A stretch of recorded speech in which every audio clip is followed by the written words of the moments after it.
আসসালামু আলাইকুম।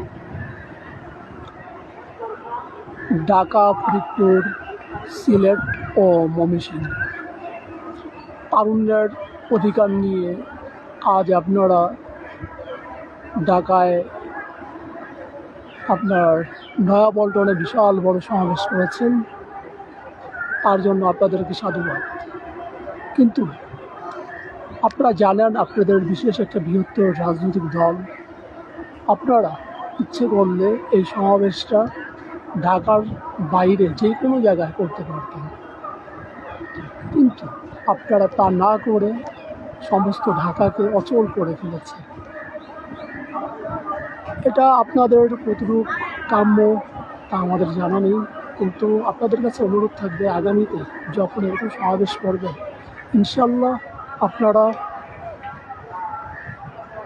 এই সমাবেশগুলো ঢাকার বাইরে করার জন্য চেষ্টা করবেন। কারণ আজকে ঢাকা অনেক জায়গায় আমি ঘুরছি, আমার নিজের চোখে না দেখলে আমি বিশ্বাস করতে পারতাম না যে ঢাকার শহর সম্পূর্ণভাবে অচল হয়ে গেছে। আপনাদের কাছ থেকে ঢাকাবাসী কী চায়? শান্তি চায়। এখন সেই ঢাকাবাসীকে যদি আপনারা অশান্তি সৃষ্টি করেন, তাহলে কেমতে হয় বলুন?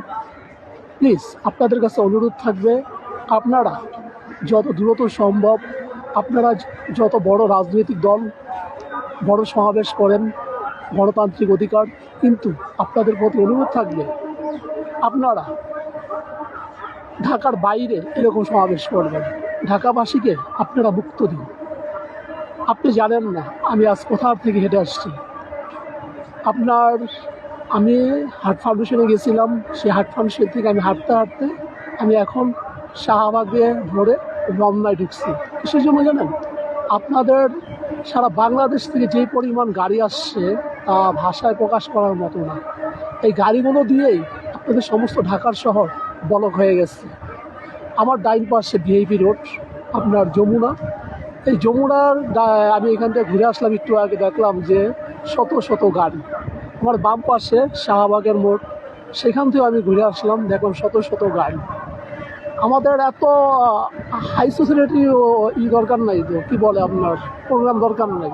আপনারা প্রোগ্রাম জনগণের স্বার্থে করেন, আপনারা প্রোগ্রাম করেন জাতির স্বার্থে করেন, আপনারা প্রোগ্রাম করেন মেহনতি মানুষের স্বার্থে করেন। কিন্তু সেই প্রোগ্রাম যদি কোনো ব্যক্তি স্বার্থে হয়ে যায়, কোনো দলের স্বার্থে হয়ে যায়, সেটা প্রোগ্রাম থাকে না, সেটা হয়ে যায় মনে করেন যে বিশাল বড় দুর্যোগ। আশা করি আপনাদের শুভবুদ্ধি উদয় হোক।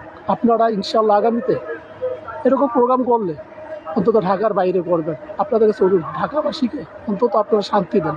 আসসালামু আলাইকুম, ভালো থাকবেন।